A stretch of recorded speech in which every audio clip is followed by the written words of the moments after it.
Hello, ladies and gentlemen. Thanks for 5,000 subscribers. It's been 3 years since I posted my very first video.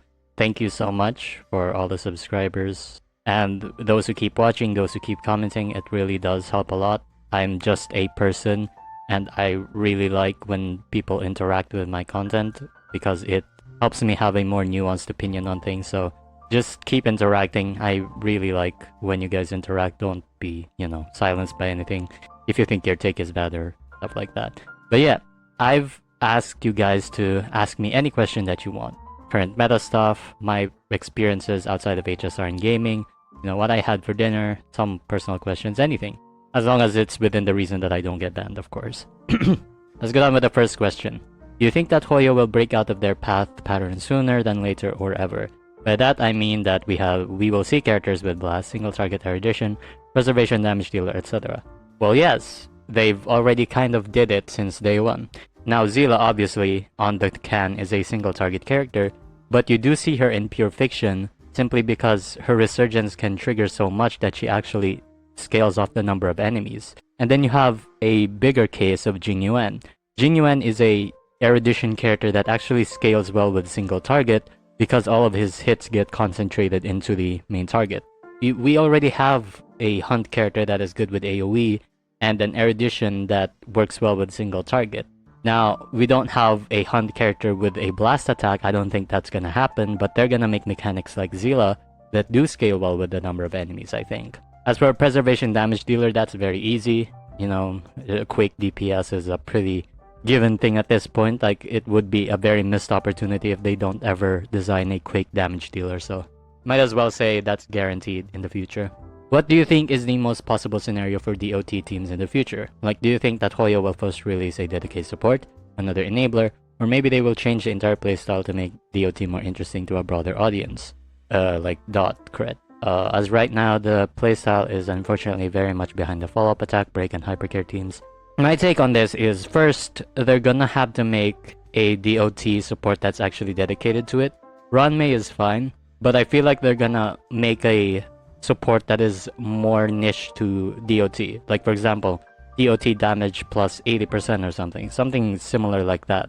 Or they have, a support that has that DOT on their own and gives a lot of speed. I feel like they're gonna have to go for that first, a support that is more dedicated to DOT than Ranmei right now. But another enabler I don't think they're gonna do, because 2 Kafkas in one team probably isn't as big of an upgrade as just having a better Ranmei, maybe.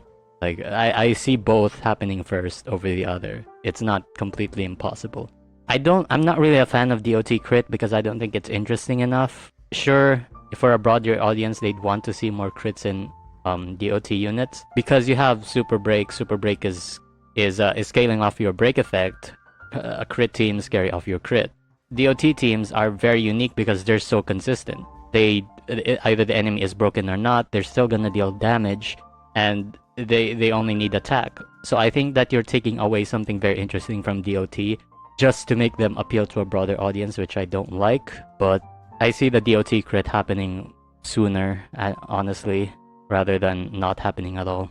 Final question. I must say, after we did it, I was literally dedicated to Blade. Although I thought I won't ask anything from story-wise perspective, but this is what kind of pushes me there. What feature are you predicting for Blade? For me right now, I find this a bit sad. I don't know what you're saying here. Oh, okay, you want me to Blade's character? I don't really mind. Even if he was just a character that didn't speak anything, I would still think it makes sense because his character is loaded into his past rather than his future. Like, that guy has no future other than just dying. And so everything that's good about him is from his past, and unfortunately that's just the nature of his character that I don't think you could really change. Congratulations, all 5k. What's your favorite game mode? MOC, Pure Fiction, Apocalyptic Shadow, or Simulated Universe? Well, if you throw Simulated Universe in there, it's kinda unfair, isn't it? Simulated Universe is clearly given much more love, and it's clearly more in-depth than the others, so I would have no choice but to pick Simulated Universe. Okay, next question. What is your take on DPS characters which use skill points to enhance their basic attack like Imbiber to Lune and QnA, and would you like to see more of them? Well, for sure. I mean, the archetype really isn't complete as of now, because you could have a character that uses skill points to enhance other characters. Like, let's say a character uses 2 skill points to give your other characters a stronger crit rate buff. I could see that happening, and that's a pretty interesting niche that they haven't dug into as much yet. So yeah, sure, why not? How old are you and where are you from? That's asking me to dox myself. I don't think that's legal. I'll tell you this, I can drink and I'm not white. Does that answer your question? No? Okay, let's move on. I've only found your channel recent month, but your content is good stuff. Thank you. As for questions, what kind of system do you think could be added to buff up older characters without it being buff stats modifiers or new characters relics doing heavy lifting?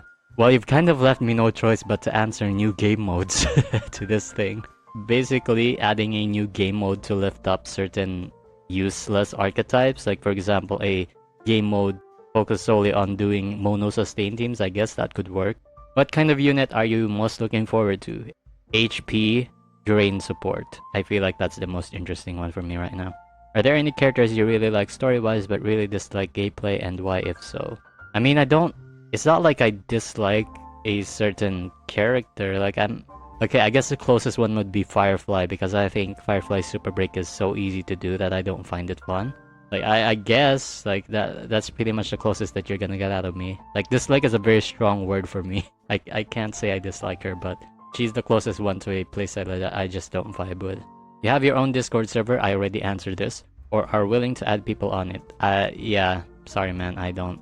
Yeah, I just don't like Discord servers that put me in a sort of power, because it feels very awkward, and I don't want to interact with people if that's what their perception of me is.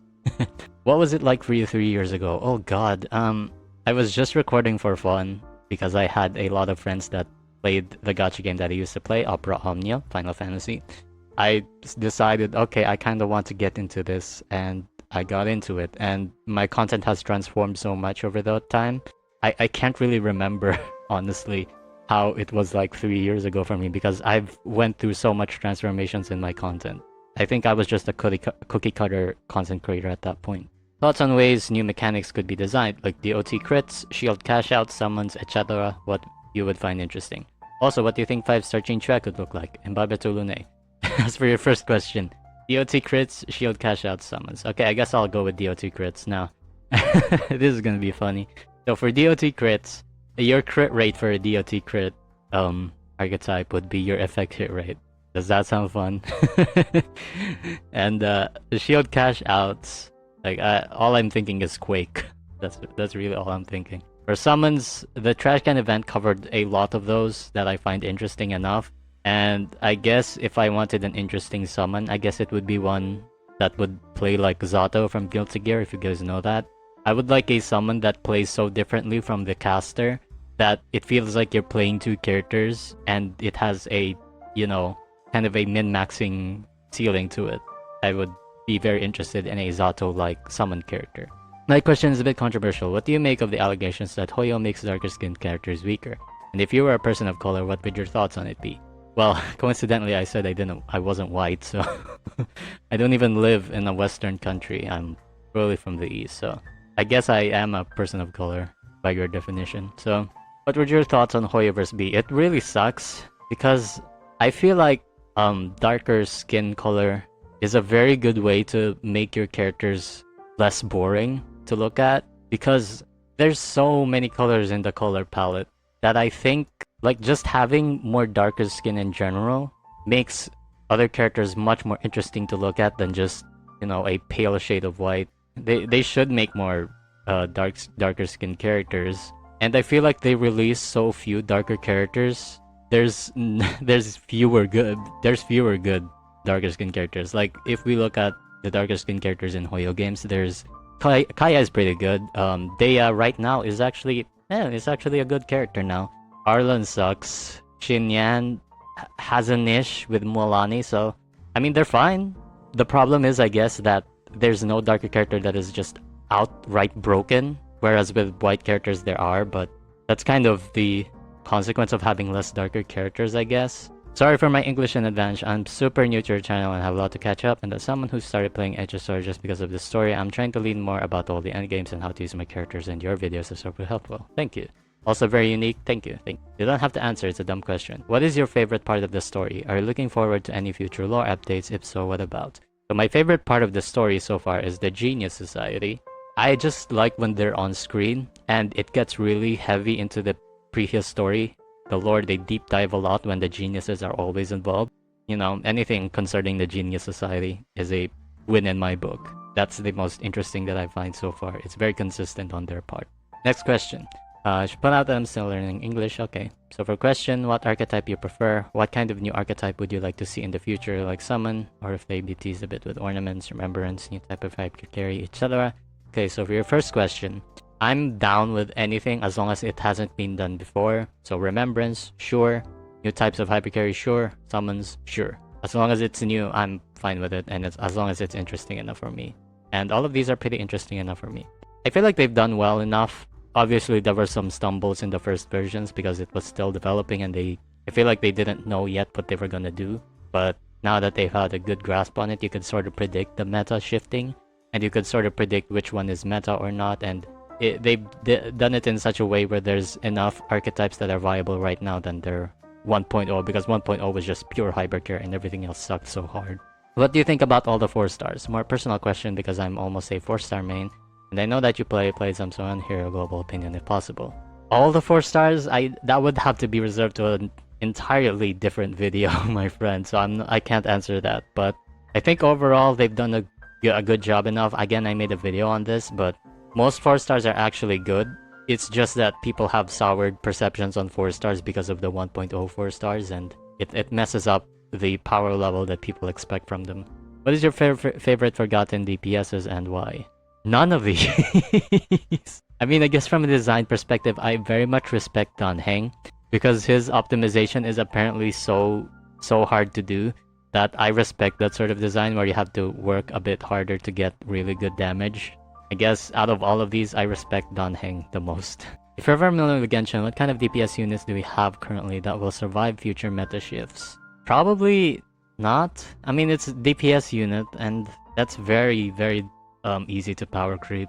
Units like Furina, Nahida, and Raiden, these are all enablers except for Raiden. They have strong staying power because they have function as both as DPS but also provide team utility that are harder to replace. In my definition, I don't think every DPS unit should survive. Like, the most future-proof character that we have right now is, I guess, future-proof in very heavy quotations is Jingyuan. And the thing is, he's not going to be, like, super top brass meta, like, at all, and that should be a good thing because he's just a 1.0 DPS, and yeah, I don't think so. I don't think there's any DPS that would consider, like, actual future-proof. But if you're talking about someone like Furina, Nahida, and Raiden, or just Furina and Nahida, then I guess Ting Yun has a pretty good case of being future-proof because stacking energy is just so strong. And I guess Ranmei, you know, the stuff like that, the 5-star limited harmonies are going to be pretty relevant going into the future because their niches are just so strong. The only unit that comes to mind is Welt for CC Zero Cycle. Really? I don't think so. I think it's very easy to power creep Welt. But Welt, I believe, has a future when they start to make crowd control meta again. What video that you made so far are you most proud of? Well, that's easy. Why your build does low damage. There you go. Because it took quite a while to math. The idea was very fun to look at. And I have to really thank Echo for that. It's a very amazing idea for a video. And I just thought, okay, let me try my hand at this. And what I essentially did was I just made it more consumable to the regular masses. And I really don't deserve half the credit for that. I feel like you guys should credit Echo for that video. Yeah, it was his idea. So yeah, that was all the questions. Wow, that was a lot. Again, thank you guys for 5,000 subscribers. Thank you for watching too. I'll see you soon. Like, subscribe, do the algorithm stuff. I'll see you later. Bye bye.